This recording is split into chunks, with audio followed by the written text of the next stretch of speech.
हमारे YouTube channel एकता समाचार को सब्सक्राइब कीजिए, शेयर कीजिए, बेल के बटन को दबाएं और हमारी नई नई खबरें देखें। धन्यवाद। पहले तो आपके चैनल के माध्यम से मैं बांसवाड़ा संसदीय क्षेत्र की सारी जनताओं को खूब खूब धन्यवाद देना चाहूँगा।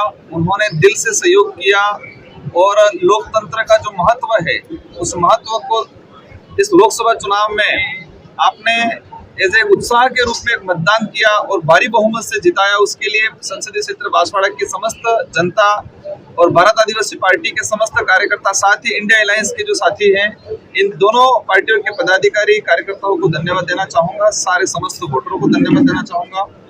ये चुनाव एक ऐतिहासिक चुनाव रहा है। बांसवाड़ा चुनाव ये नॉर्मली जो लोकसभा चुनाव होता है उस तरह का चुनाव नहीं था, एक ऐतिहासिक चुनाव था।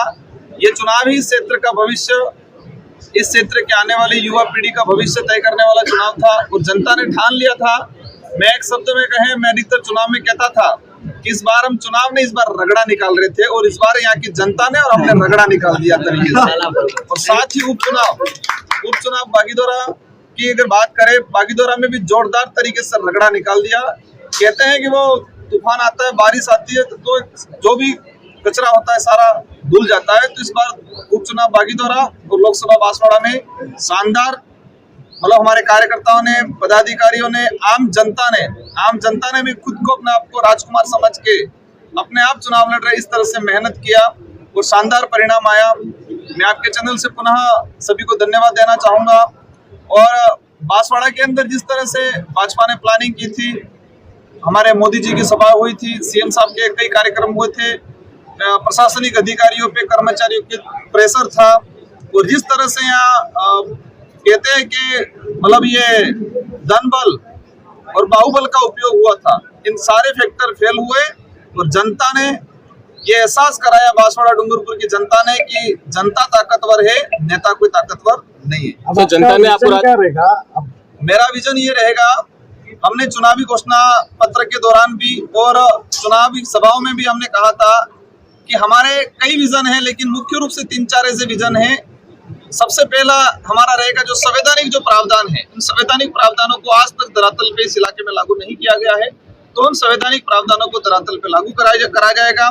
साथ ही एजुकेशन के मामले में हम डूंगरपुर बांसवाड़ा की अगर बात करें तो यहाँ एजुकेशन बिल्कुल ग्रामीण इलाकों में ठप पड़ा हुआ है, तो एजुकेशन में बेस्ट काम करने की हम पूरी कोशिश करेंगे और अच्छा एक क्रांति लाएंगे।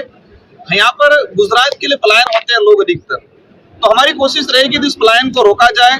हमारे जो बेरोजगार भाई हैं, शिक्षित बेरोजगार हैं, इन सारे लोगों को कहीं न कहीं स्थानीय स्तर पे रोजगार देने का बड़ा प्लान लाएंगे।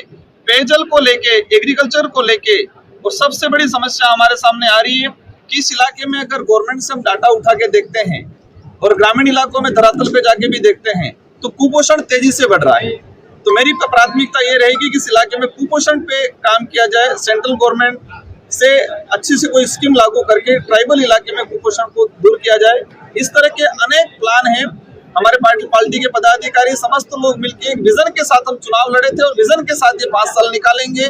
केंद्र में सत्ता कोई भी बने, यहाँ पर बांसवाड़ा डूंगरपुर की जनता ने जिस भरोसा जताया है, इन भरोसे पे हम खरा उतरेंगे और अवश्य जनता की भावना के अनुरूप 5 साल निकलेंगे और शानदार काम। देखो, अभी परिस्थितियां क्लियर, मतलब कहते हैं कि स्पष्ट नहीं हुई है, क्या बनेगा क्या नहीं बनेगा अभी 3-4 बजे तक, क्योंकि पूरे देश लेवल का जो चुनाव है अभी आंकड़ा ऊपर नीचे हो रहा है, तो शाम को 4-5 बजे तक क्लियर होगा। इसके बाद ही हम हमारी ओर से कह पाएंगे हम क्या करेंगे क्या नहीं करेंगे।